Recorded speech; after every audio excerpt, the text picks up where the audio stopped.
very, very small or like a pimple lang talaga. And eventually, parang nag-grow talaga siya. But it's slow progressing, like it's like months to a year.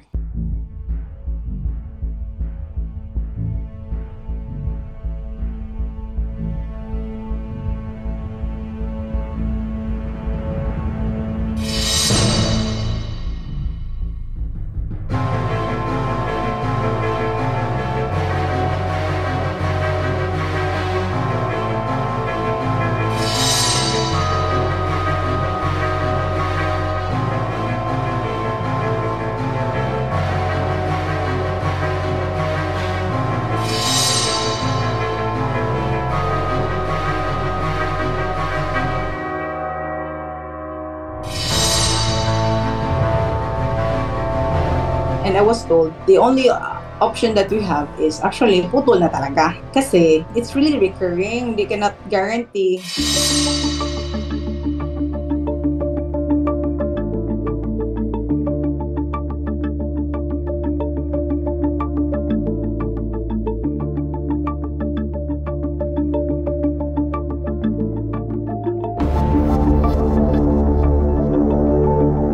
Online about the disease itself, the actinomycetoma. The bacteria itself is from the soil. Nakaapak ng something. Tapos, yun, soil talaga. Maybe carrier lang yung dog sa akin. I was cuddling with the dog, then I also like back and forth. I was holding it. Hindi ako naghugas ng kamay, carelessly, tapos nagkakamot din ako.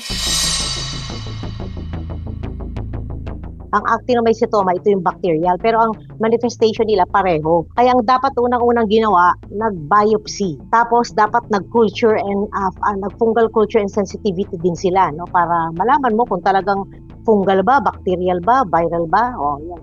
Wala yatang test na ganun nagawa. Kasi eventually, kapag ito ay actinomycetoma or eumycetoma, pagka pinabayaan mo to, pwede talagang ma-amputate yung paa mo kasi it extends beyond the area, the first area where it is seen, no? Ibig sabihin, nag-spread siya.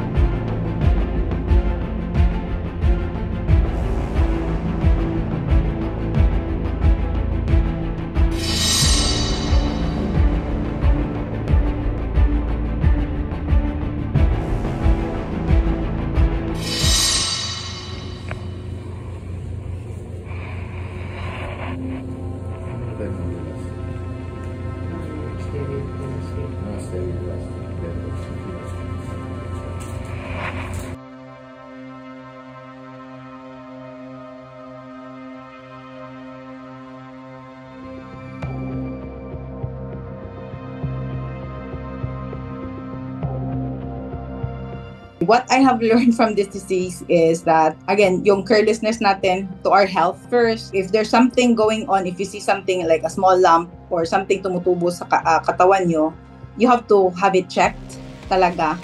And then avoid first like the scratching. Yun talaga. If there's something itchy, you have to put something ointment na lang talaga and have it checked right away.